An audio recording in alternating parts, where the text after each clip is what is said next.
And so I started to apply this minimalism idea to marketing.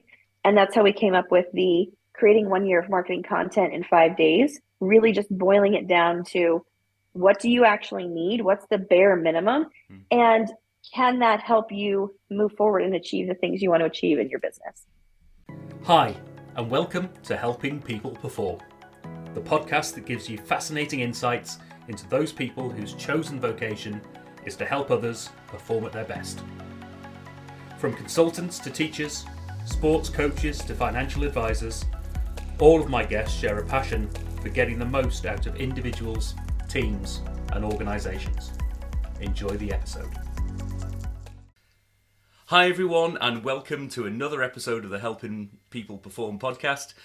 Joined today from Jacksonville in the States, I have business consultant and marketing minimalist, something I'm sure we'll get onto in the conversation here. Welcome to the show, CEO of Absolute Marketing, Elizabeth Pampalone. Welcome, Elizabeth. Thanks for having me. Absolute pleasure, and really looking forward to hearing some intriguing things about minimal marketing and see where that takes us. But if we could start off with a bit of background in terms of what got you to where you are today. Yeah, so I've actually been in marketing for about 23 years, long time, and I have been building websites since then. Um, I did go to school to be a website programmer, so I am very on the technical side as well. Right. Realized that really wasn't for me. I don't like it. I can do it, but I don't like it. And then I went through some personal things in my 20s and decided that I needed to kind of start my own company to kind of give myself a break because I was either overqualified for these jobs, underqualified for those jobs. And I said, you know what? I just need to do my own thing. Right. So I'm qualified for my own thing. And so I started a computer repair company. And after 10 years and getting married and having my husband work in that company with me, we ended up selling it. And I had already started my marketing firm at that point, but it was kind of the second baby that I was working on at the time. And so when I sold the computer repair company, my husband went off to do his own thing, which he loved. And I was able to focus on the marketing company, which is what we have today as Absolute Marketing. Oh, fantastic. And interesting point, I noted down there, you say, I can do it, but I don't love it, or I don't like it. Yeah. An interesting challenge, isn't it, in any business where if you've got a certain skill set that's something you can do, but it just doesn't float your boat for whatever reason. Any advice you'd give to people who find themselves in that situation? Yes. Sometimes it's what pays the bills, and I totally understand that because it's what paid the bills for me in the beginning. But when you will reach a point, you will get to a point where it it can't sustain that. You won't be able to continue that forever. Mm. And so that's when you have a decision point where you start to take your scale basically and say, okay, my scale is really heavily weighted in this thing I don't like, but I need to start putting on the other side the little things to make the scale even. Yeah. And once the scale is even, then I know I can start letting go of that thing I don't like. And then I can tip the scale even more to the things I do like. And actually those will start to be the ones that make me money. So, it's about really getting to that point of I have to do something and then making those choices and those sacrifices, really the time sacrifices, the additional time you have to put in to start making that scale change. Right. Oh, wonderful. I remember having a conversation with a coach of mine in my New Zealand days where we were talking about maybe taking a different career path and doing some different things. And we're talking about what it is, where my passion is and what I like doing. And cooking, I love to cook. And so there's that conversation of, do you want to move your career into that space? Yes. And just that realization that actually, no, I don't.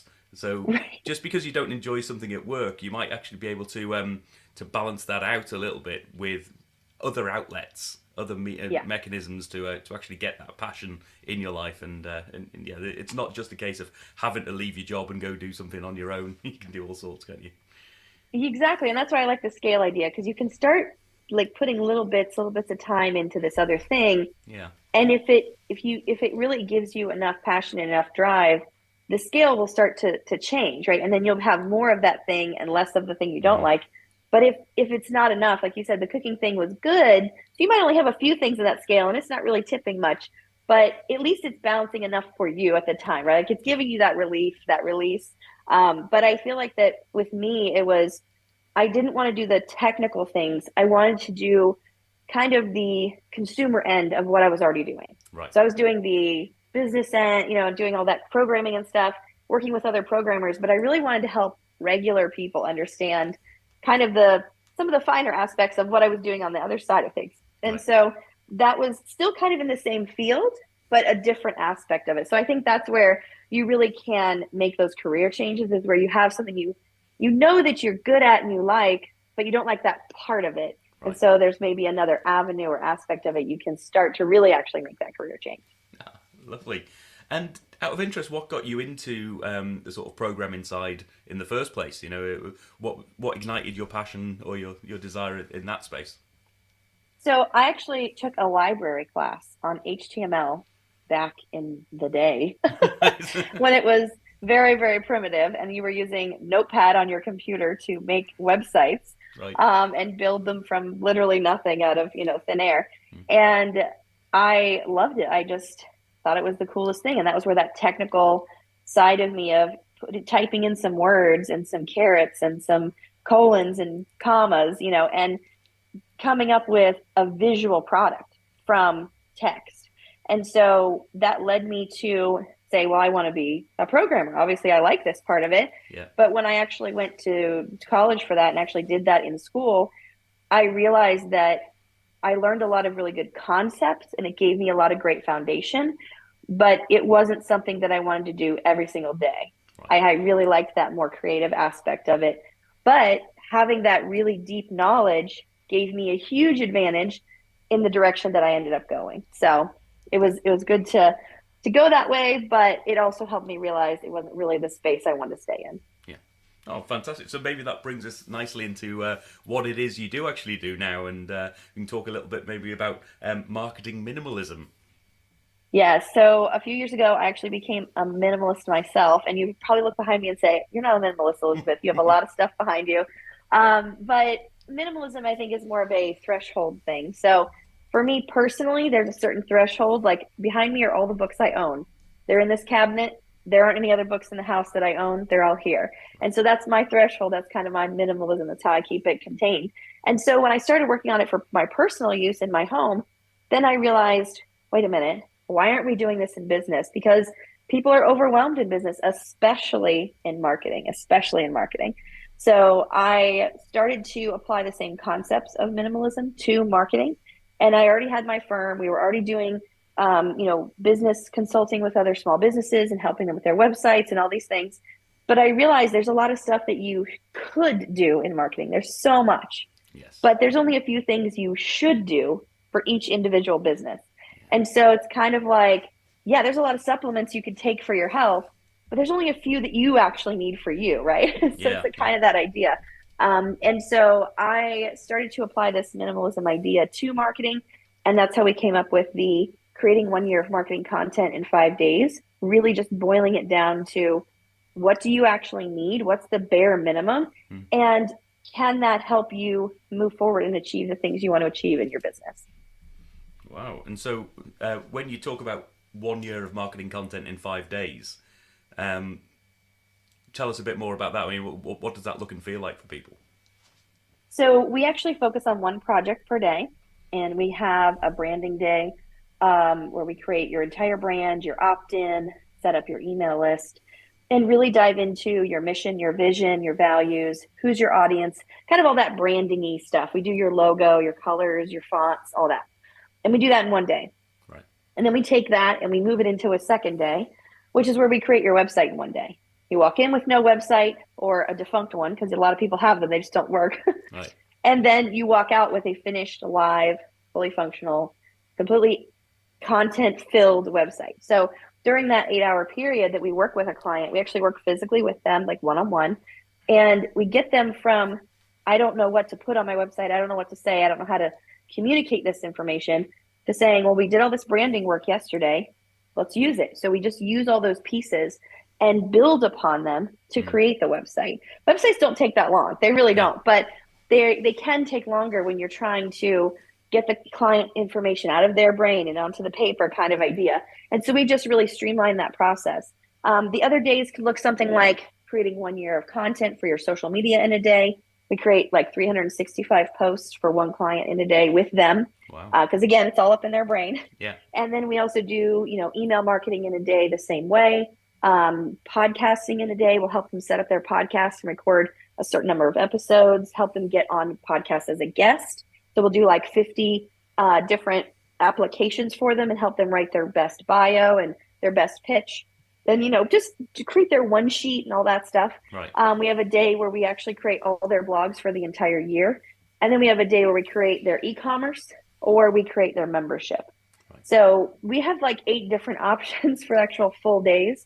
But really what most people need, kind of bare minimum, is branding, website, social, email.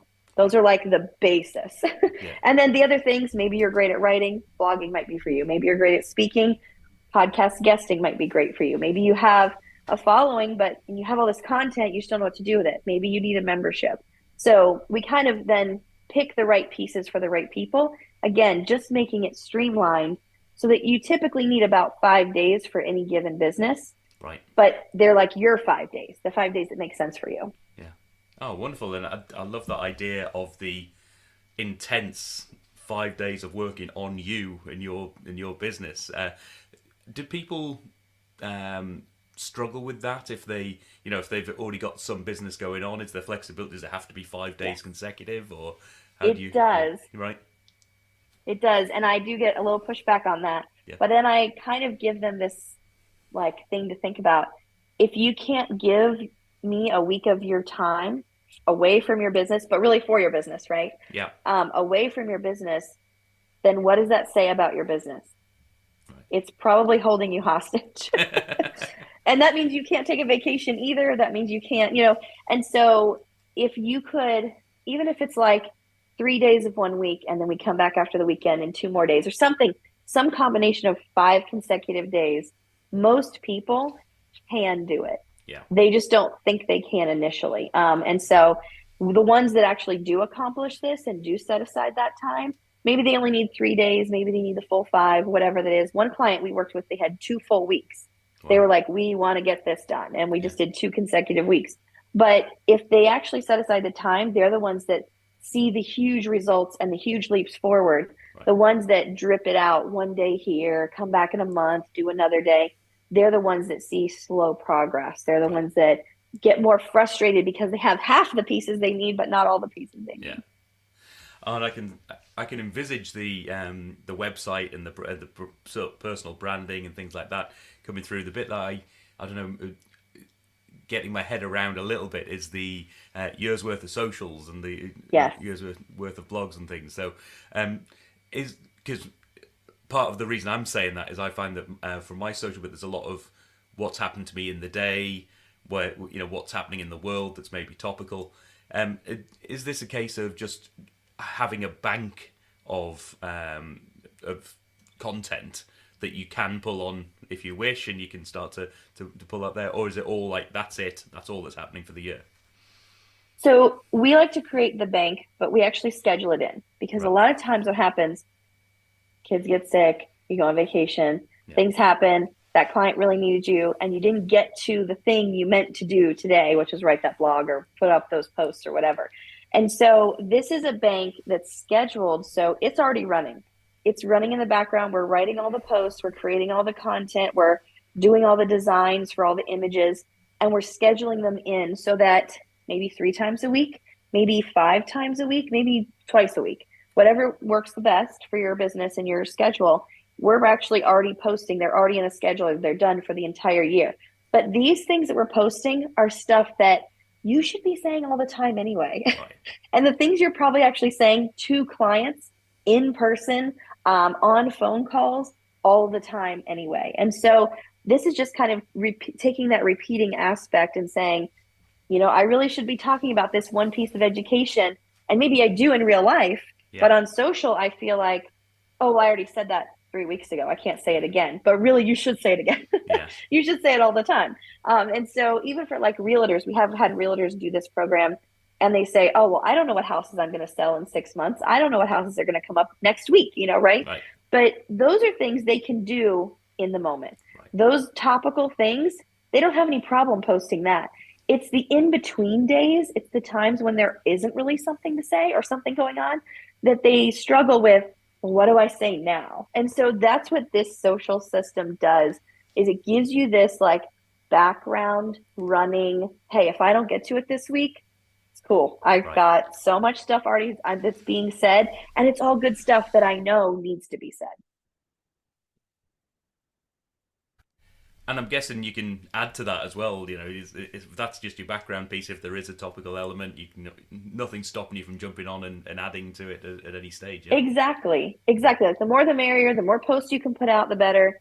But this gives you that like little peace of mind that if I don't get to it and something happens, Yeah. I'm good. Like I'm not just stagnating or my socials are just going dead for 2 weeks. Or I've had people that have had illnesses or things happen to them. 3 months go by and they Right. don't have time to post, or they have a really big client and Mm. they're actually working really hard, but they just don't have time to post. And so this really just gets that off your plate. Same thing with blogging. Writing up 12 blogs for the entire year doesn't really take that long. It takes about a day. Right. And scheduling them in is great. And then if you want to write a topical post, you got plenty of time for that and you can always add it in anytime. Yeah. No, wonderful. And I know it's something that I've struggled with from going independent is that element of knocking on the door so much, as in you going onto social media, you get a couple of comments here and there. It's like, oh, you're on. I see you on LinkedIn again. I see your posts on Instagram coming through. But I had some interesting chats with people about for those people, if it's too much for them, they'll just ignore it, and they already Yeah. know you anyway. That the content isn't necessarily for them. It's for the people who don't know you yet or haven't heard of you yet, and it's actually keeping that message going that reinforces things as well, isn't it? Exactly. And consistency is huge. Google loves consistency. All the social platforms love consistency. Right. And if you'll notice, you'll probably see more posts from some people and less posts from others, even though they might actually be posting the same amount. If not, one is posting more than the other, but they're not showing Right. they're not showing you the same way. Yeah. So as long as you're consistent, and that's one of the things I find that a lot of people they'll be on the wagon from January to February. It's kind of Right. like exercising, and then March, maybe not so much, and then they're really busy in April, and then things like that happen. So this just makes sure that no matter what time of year it is, no matter how busy you get, no matter how inspired you are, you can always have some content being pushed out there. And one of the things that I have been told about my own social media, my own marketing, which is what I try to pass on to clients, is you want people to come up to you and say, I see you everywhere. Right. I've seen you on LinkedIn so much, or I saw your post yesterday, or I got your email this morning, or you want those pieces of feedback, even if they don't comment on a post, even if they don't reply to that email, you want to hear that like physical feedback. And sometimes I've had people who've said, I saw your post, I took your class, maybe some webinar I did somewhere, and I never heard from them, but it's like now a year later Right. and they've been getting my emails and they've been listening to my podcast and they've been doing all these things in the background. I had no idea. Yeah. And then all of a sudden they call and say, now I'm ready to do something. And it was just because I was consistent. Right. Yeah. I was just hitting on that analogy you were saying from a gym perspective. You might join in January, and this is already doing at least a little jog once or twice a week for you anyway, just in case you happen to forget about it in April and May when the weather's maybe not so great or whatever it might be. So yeah, Exactly. yeah, I love it, love it. And uh, I know from reading your website and some of your blogs and things, you've brought a lot of those programming skills into that automation element of it all, isn't it? And that's where it starts to tie in. Yeah. And there's so many great programs now. The thing I loved about being a programmer was that, again, I got all those foundational things. I know how all these programs work. I know how they were built. I know how the pieces fit together. But when a client comes to us, they're a hairdresser or they're a doctor or they're like random people that do random things and they're not technical. They don't know how these things work. So it's been really fun for me to bring a bunch of pieces together that are user friendly and not so technical, but that I know are doing the right technical things. Right. And so the automations are huge for this. We automate everything from the posting of all the socials to sharing of the podcast. So when I'm on a podcast, it automatically gets shared out. Right. It gets put on my blog. It gets shared out to all these different things. It gets sent to it as an email to my list. So we do that for our clients as well. And then also automating every blog post that you share, and automating your emails. And so all of these things that we're kind of backlogging in this like 5-day period or whatever number of days we work with someone, we're really giving them this head start and saying, it's all set up. You put in the work, you put in the effort to get it out of your brain and onto paper. Yeah. And now you can receive the benefits of that and actually go out and do the things that can't be automated, like in-person networking or being on a podcast, actually talking to someone, Yeah. those things can't be automated. And so we just want to automate all the stuff that can be. Oh, lovely.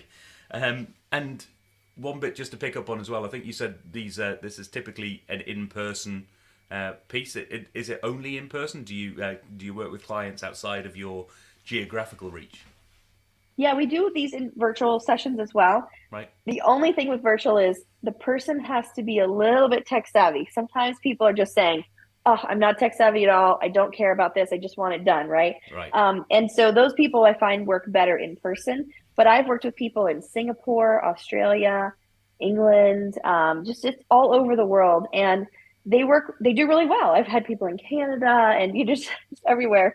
So it really just depends on the person and how technical they can be. Because sometimes even technology, like our lovely Zoom that we love to use or whatever, it can be very difficult to corral. Sometimes it can be kind of a pain and get in the way. Yeah. But if they can manage that and they're good with that part of it, which I feel like a lot of people are now, like Zoom is so second nature now, that those kinds of sessions are really fun and really easy. But we find that the in-person sessions, we had that client that did 2 weeks. We went to their location, and we traveled to them for a week, and then they came to our location for a week. And you just build such a stronger bond. And I'm able to really inhabit their business and what they're doing and give them a little bit more than through virtual. Because virtual, there's that little glass plastic barrier of the screen. But I just feel like the in-person, we can become so much more friends. But then, of course, in the virtual, if someone's in Singapore, I just can't quite get there. But it's definitely something that we love to help people all over the world with. Nice. Brilliant. And so when it comes to your own performance, what do you do? Who do you go to? How do you get help to keep you at the top of your game? So I actually follow a lot of people on LinkedIn, other marketers actually, and I do a lot of virtual networking with other marketers. And then I have my local group of friends who are marketers and they run their own firms.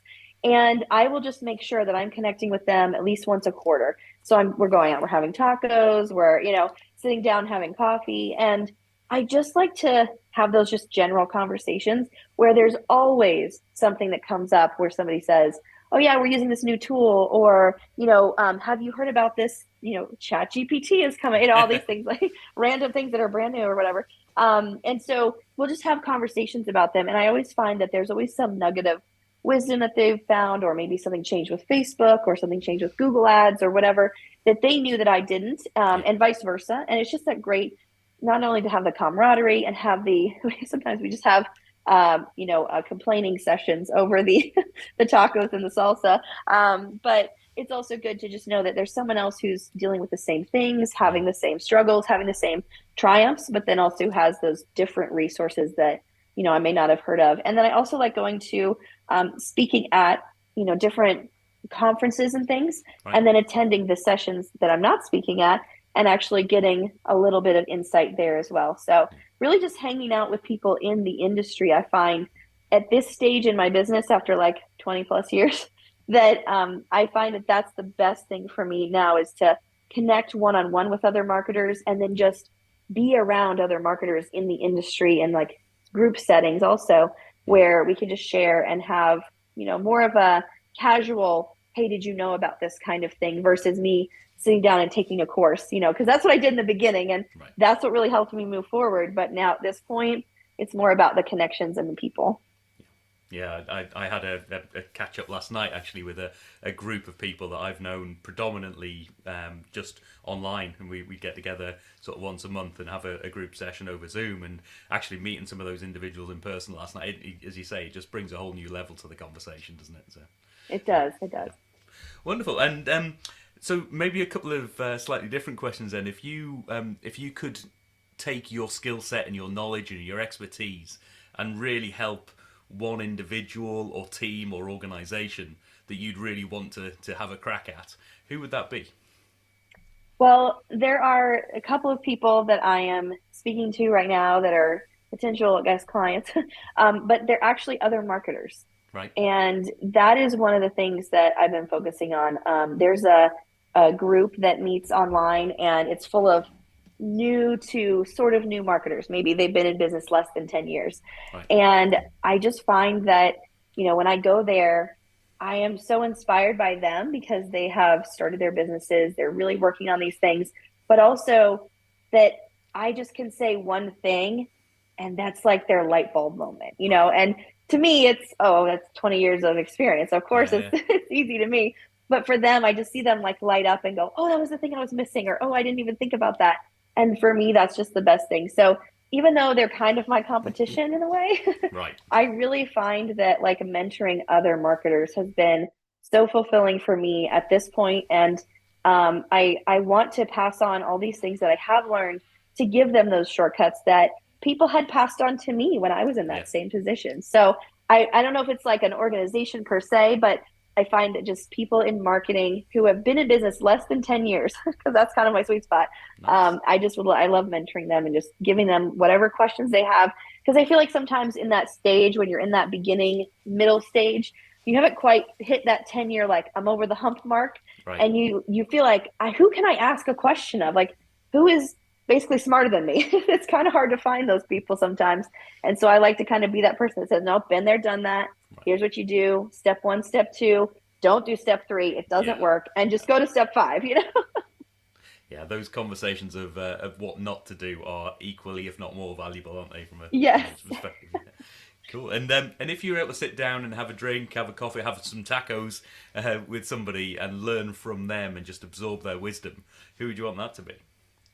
I really do like Simon Sinek. I think he's a very interesting person and has a lot of really good insights. And I also have been following Seth Godin for probably over 10 years, maybe going more on the 15-year mark. And I remember one of the things that he had on his blog way back in the day, early 2000s. He had this blog that he was writing, and I think it's still in existence, but um, he would write like one line, and that would be the blog for the day. And of course, social media was kind of newish at that point, so no one was really using it for business at that point. Yeah. And he would just write this one liner. And then the next day, he might write 5 paragraphs on a totally different subject. Hmm. And it really gave me this sense of there aren't really any rules, Yeah. right? There might be guidelines in marketing, but there aren't any rules. And every time I've read a book of his or, watched a video that he's been doing or a podcast or whatever, I always just find something that he says is so kind of freeing, almost that minimalist approach that says, why are you worrying about that? Or why are you dealing with these or thinking about these things? Like, don't worry about that. It's not a big deal. You should be focusing more over here versus over there. And so I just find that he's very fascinating and interesting as well. So I'd love to pick his brain. Ah, wonderful stuff. Yeah, I love that aspect of there is just that freedom to do. It's there for you. You take control. It's a big part of setting out by yourself and running your own business, isn't it? It's like, yes, there are guidelines, but you can make the rules as to how you want to Yes, play. Yeah. exactly. Wonderful. And how do people find out more? Where do people go to contact you and to find out more about Absolute Marketing? They can go to getabsolutemarketing.com. And I mentioned I love kind of curating all the tools that people might need. I actually have put together a free, like we call it the Pro Toolkit. And it's all the tools that not only I personally use in my business, but everything we've used for clients as well.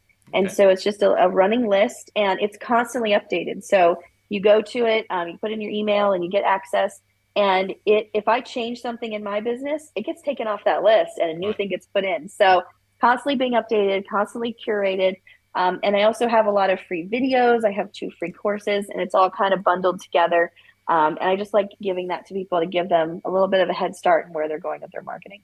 Ah, lovely. And as always, I'll make sure those links are in. I've just been having a look and listened to some of the little podcast clips you do as well. So real short sessions and Yes. real practical tips. And I'm, as well as these interviews, started doing that piece myself as well. And I do think that's a lot of what people want on top of the interest of hearing these conversations. It's actually what are the tips and tricks, the things that they can take and impact in their own performance in whatever way. Yeah.